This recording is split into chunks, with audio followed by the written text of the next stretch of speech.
दोस्तों, आज मैं जो वीडियो डाल रहा हूँ ये पार लाइट का कीबोर्ड मदरबोर्ड भी इसे कहते हैं, इसके बारे में बता रहा हूँ इसमें क्या क्या फॉल्ट होता है। ये मदरबोर्ड पार लाइट में पीछे की तरफ लगा होता है, इससे कलर वगैरह एडजस्ट होता है, चेंज करते हैं हम। और इसमें अलग अलग फंक्शंस होते हैं, जैसे इसको साउंड मोड में डाल सकते हैं तो उसमें लाइट के साथ में पार लाइट चलती है। और अगर हम इसको जो कलर इसमें 7 कलर बनते हैं, जैसे जो कलर बना देते हैं वो कलर बन जाता है, कोई कलर फिक्स कर देते हैं, रनिंग रहता है, सब इसी से कंट्रोल होता है। तो इसके बारे में बताते हैं। इसकी रिपेयरिंग तो पूरी तरह से नहीं हो पाती है, लेकिन कुछ थोड़ी बहुत जो रिपेयरिंग हो जाती है उसके बारे में बता रहे हैं।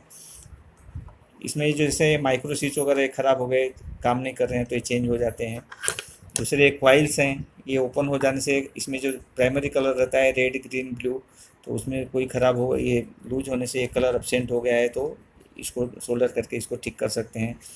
इसका वर्किंग कैसे होता है वो बता देते हैं। इसमें जो सप्लाई है देखिए यहाँ पे दिखाया है, ये कनेक्टर है प्लस और माइनस। तो यहाँ पे 36 वोल्ट देते हैं, इसमें प्लस को प्लस ये और ये माइनस, कुछ 36 वोल्ट का कनेक्टर लगा होता है। उसके बाद दूसरा कनेक्टर ये होता है, इसके अंदर जो पिंस है यहाँ पीछे दिया हुआ होता है, इसमें प्लस सप्लाई जो 36 वोल्ट है ये प्लस पे आती है। उसके बाद RGB का आउटपुट रहता है, यहाँ से कनेक्टर लग के वो आगे LED बोर्ड पे चला जाता है। उसके बाद यहाँ 3 कनेक्टर लगे हैं, तो ये कनेक्टर एक है ये फ़ैन के लिए रहता है, और इससे 2 कनेक्टर जो हैं वो पीछे की तरफ सॉकेट रहते हैं, उसमें सॉकेट पे चले जाते हैं पीछे, मतलब पावर लाइट के पीछे के साइड में। इसमें रिपेयरिंग देखिए क्या क्या हो जाती है। यहाँ पे एक रेजिस्टेंस लगा है 330 ओम्स का, अगर ये ओपन हो जाता है तो इसकी प्लस सप्लाई एब्सेंट हो जाती है, तो ये रेजिस्टेंस चेंज करने से ये काम हो जाता है। दूसरा ये रेगुलेटर लगा है, 5 वोल्ट का रेगुलेटर होता है। इसके एक पिन पे इनपुट आता है, इस पिन पे 34 वोल्ट आता है इस तरफ, और इस तरफ 5 वोल्ट आता है। तो ये अगर रेगुलेटर ख़राब हो जाता है तो रेगुलेटर हम चेंज करके इसको रिपेयर कर सकते हैं। तो ये रिपेयरिंग ये हो जाती है। इसके बाद में यहाँ पे 3 मॉसफेट लगे रहते हैं, ये 3 कॉइल लगी है, ये मॉसफेट हैं 3। ये मॉसफेट अगर कोई ख़राब हो जाता है तो वो कलर अब्सेंट हो जाता है। जैसे ये रेड का मॉसफेट होता है, ये ग्रीन और ये ब्लू, तो जो मॉसफेट ख़राब हो जाएगा वो कलर इसमें नहीं बनेगा। तो इसको चेंज कर सकते हैं मॉसफेट को।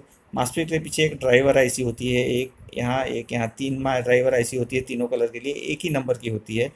तो ये आईसी अगर ख़राब हो जाती है तो भी कलर नहीं बनता है, तो ये आईसी भी चेंज हो सकती है। ये आईसी ये मॉसफेट ख़राब होने के बाद में इसका सप्लाई ये इस आईसी पे चला जाता है, और ये आईसी इस आईसी को डैमेज कर देती है। ये आईसी मार्केट में अवेलेबल नहीं होती है, या चेंज करने के लिए भी ये बहुत छोटी आईसी है, तो चेंज करने में थोड़ी परेशानी होती है। तो ये ज़रा मुश्किल काम है, लेकिन होता है, ये भी कर सकते हैं।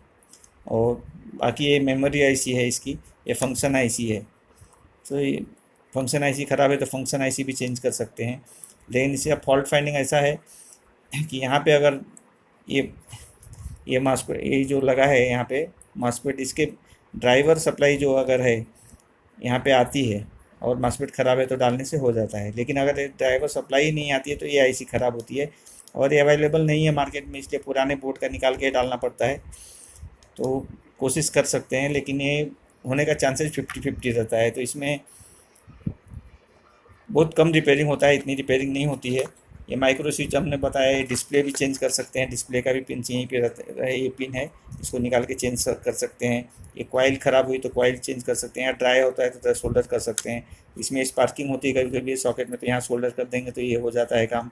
और ये रेगुलेटर और ये रेजिस्टेंस, ये 2 मेन फॉल्ट हैं इसके, ये हो जाता है। तो 50-50% चांसेस रहता है।